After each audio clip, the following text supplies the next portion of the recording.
ça doit être de TDS Team, a choisi de disposer son robot dans une zone de départ un peu différente de d'habitude, parce qu'on a le droit de choisir n'importe quelle zone de départ pour ce robot tant qu'elle est de 5 couleurs. On a donc eu un départ avec des robots crypto.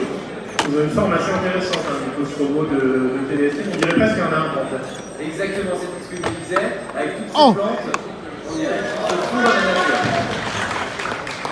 Et du côté de RCBA, donc le robot côté jaune, là on est sur un format assez classique, mais qui a l'air d'avoir des actionneurs très efficaces pour récupérer les plantes. Donc moi je essaye de viser les jardinières parce qu'il faut savoir qu'une plante dans un parterre ça va valoir 3 points et une plante dans une jardinière ça va valoir 4 points si je ne dis pas de bêtises. En tout cas, ce qu'il faut retenir c'est qu'une plante dans une jardinière vaut forcément plus de points qu'une plante dans un parterre.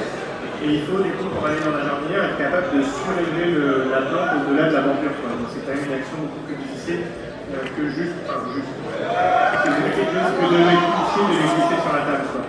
Évidemment, ça demande des compétences qui vont être supplémentaires. C'est assez intéressant, tu as vu les déplacements du robot de Teamtech, de TDS Team. Oui, ils utilisent, je pense qu'on appelle des roues holonomes. Oui, l'alternative. Il y en a 3 qui sont disposées en triangle, qui permettent de se déplacer dans toutes les directions. Et les paniers qui commencent à s'agiter. Ah, qu'est-ce que c'est beau, je trouve. Ça touche, ça touche. Ah non, c'est parce que c'est un accident. Wouh! J'ai l'impression.